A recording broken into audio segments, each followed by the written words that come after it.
In the sprawling, vibrant city of Neo-Kyoto, I lived a life wrapped in silence. The year is 2025. Towering chrome skyscrapers touch the clouds, their surfaces reflecting the endless dance of holographic advertisements. Flying vehicles like silent metal fish swam through the neon-lit canyons between buildings. Down below, the streets were always full, a river of nameless faces flowing from one place to another. I watched them from a distance, always from behind the safety of a window or from the quiet corner of a rooftop garden. My name is Kaito, and my world was deliberately small, a quiet island in a sea of noise. I chose this solitude. It felt safer that way, a shield against a world that was too loud, too fast, and too demanding. My days followed a simple, unchanging rhythm. School was a place of muted observation, where I sat in the back of the classroom letting the teacher's words wash over me without truly hearing them. Lunch was spent alone on the roof, sharing my bento with the city pigeons. After school, I would often wander the less traveled alleyways where the rain from last night's storm still clung to the pavement in shimmering puddles. I found a strange comfort in these quiet moments, in the gentle drip of water from an overhanging pipe, or the soft hum of a distant train crossing a bridge. These were the only sounds that didn't feel like an intrusion. They were the city's gentle whispers, a lullaby for a boy who preferred the world to be asleep. I would often sit in silent cafes, the kind tucked away on forgotten side streets. The aroma of roasted coffee beans and the soft clinking of porcelain were my companions. I watched people come and go, their lives intersecting for a brief moment before they parted ways again. I saw couples holding hands, their fingers intertwined. I saw friends laughing, their heads thrown back in joy. I saw tired office workers staring into their glowing data pads, their faces illuminated by the cold blue light. I saw it all, but I felt none of it. I was a ghost in my own life, a spectator to the human connections that painted the city with life, forever on the outside looking in.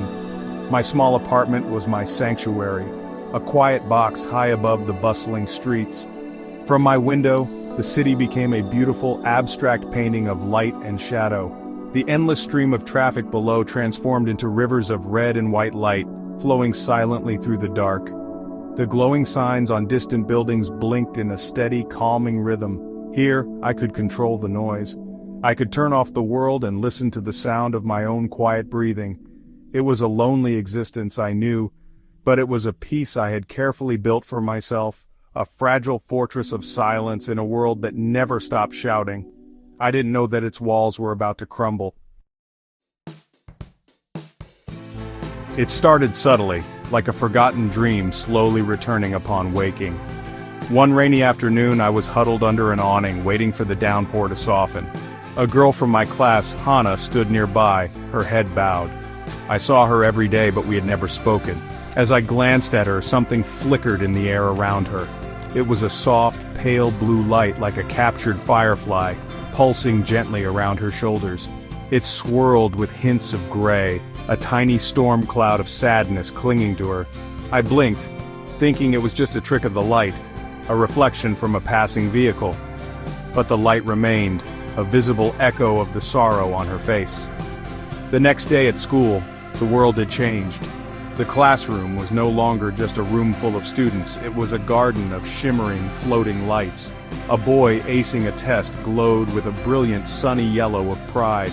A girl worrying about a friend was surrounded by a nervous, flickering orange. A teacher, tired and overwhelmed, had a dull, heavy crimson haze hanging over him. These were not just colors, they were feelings, raw and unfiltered. I could see the secret emotions everyone tried so hard to hide, their invisible pain, their hidden thoughts, their quiet joys. They were all laid bare before me, a silent language I could suddenly understand. I began to seek out people, drawn by this new silent symphony. I would walk through the crowded plazas, no longer avoiding the river of humanity but wading into it. It was overwhelming, a tidal wave of emotional light. A man rushing for a train trailed sparks of frantic red anxiety. A woman sitting on a bench, lost in a happy memory, was wrapped in a warm, gentle pink glow. I saw the deep purple of grief, the bright green of hope, the murky brown of jealousy. It was a beautiful and terrifying sight. the city's true heart beating in a kaleidoscope of colors that only I could see. My quiet world was gone, replaced by a constant, vibrant broadcast of human feeling. The first person I truly connected with was Hana, the girl from under the awning. I saw her again in the library, the same sad blue light clinging to her. This time, I didn't just watch. I walked over, my heart pounding. I didn't know what to say, so I just pointed to the book she was holding. "I like that one," I said, my voice barely a whisper. Her eyes, wide and surprised, met mine. For a moment her blue light flickered and a tiny spark of warm yellow appeared within it. It was just a simple sentence, a small connection, but in that moment I saw her sadness lessen, if only for a second. I had touched her emotion and it had touched me back. That small interaction with Hana was the start of something new. I began to speak to people, guided by the colors I saw. If I saw someone drowning in a sea of gray despair, I would offer a simple, kind word. If I saw the flickering orange of anxiety, I would ask if they were okay. I found a classmate struggling with an assignment, his frustration a spiky red aura around his head. I sat with him and quietly helped him work through the problem. As he began to understand, the red softened, eventually blooming into a grateful golden yellow.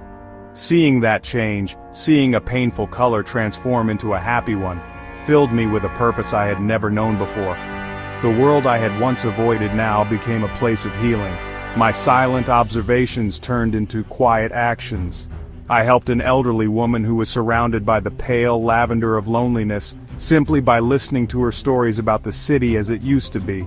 I bought a warm drink for a musician playing on a street corner, his music full of a deep blue yearning that no one else seemed to notice. Each person I helped was like tuning a single discordant instrument in a massive orchestra. The beauty was in the harmony I could create, turning a sorrowful note into a hopeful one.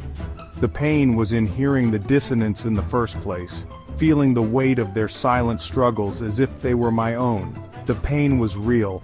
Every time I reached out and touched someone's sorrow, a piece of it seemed to cling to me. When I absorbed their sadness to make them feel better, their gray light would fade, but a shadow of it would settle deep inside my own chest. When I eased someone's red-hot anger, I would feel a phantom heat flicker in my own veins for hours afterward. The city's emotional landscape was a beautiful, tragic painting, and I was walking through it, letting the wet paint of every stranger's feelings smudge onto my soul.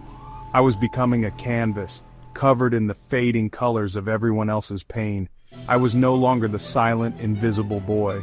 People at school started to know my name. They would smile and wave, their auras brightening when they saw me. "Kaito is so kind," I heard someone whisper once, their words surrounded by a light green of admiration. They saw me as a gentle, helpful person, a beacon of quiet compassion, but they couldn't see the toll it was taking. They couldn't see the tangled, murky colors that were beginning to gather inside me, the remnants of every sadness I had soothed, every fear I had calmed, and every pain I had witnessed. The more light I brought to others, the darker it became within myself. My popularity grew, but so did the hollowness inside me. I was a healer who couldn't heal himself. My small acts of kindness created ripples, and soon, people sought me out. They didn't know about my secret ability, of course. They just knew that talking to me made them feel better, that my presence was calming. I would sit with them in loud cafeterias or on crowded train platforms, surrounded by people yet feeling profoundly alone. I would listen to their problems, watch their turbulent emotional colors smooth out into peaceful hues, and offer a gentle smile. They would thank me, their gratitude a warm, glowing light that felt like a wall between us. The city streets at dusk, once a source of peaceful solitude, now felt like an assault. The glowing emotions in the air were a constant storm I couldn't escape. Every face in the crowd was a story of pain or struggle I felt compelled to fix. I was an emotional lightning rod, drawing all the city's silent suffering toward me. Helping others had become a reflex, an addiction. The brief satisfaction of changing a color from gray to gold was the only thing that made me feel real, but the cost was becoming unbearable. I was losing myself, my own feelings buried under the weight of everyone else's. Who was Kaito anymore? I was just a collection of faded, second-hand emotions. One evening, my classmates threw a small party to thank me for helping them all through a difficult exam week. I stood in the center of the room, a faint smile on my face. All around me, the air shimmered with brilliant lights, the gold of gratitude, the pink of friendship, the bright white of happiness. All of it was directed at me. They saw a hero, a kind friend, but I felt nothing. I was an empty space, a void where all those beautiful colors converged and then vanished. I was at the center of their joy, yet I had never felt so disconnected, so utterly and completely alone. My own light had gone out. I slipped away from the party and walked out into the cool night air. I stood in the middle of a crowded plaza, a sea of people flowing around me. The world was alive with a spectacular silent display of light. Emotions flickered and danced around every person, a million tiny flames in the dark. I closed my eyes, a single tear tracing a path down my cheek. I was surrounded by life, by connection, by feeling, but I was just a ghost once more, watching it all from an impossible distance. I had given away all my colors, and now I was invisible again, the loneliest light in the entire city, a silent echo in the heart of the storm.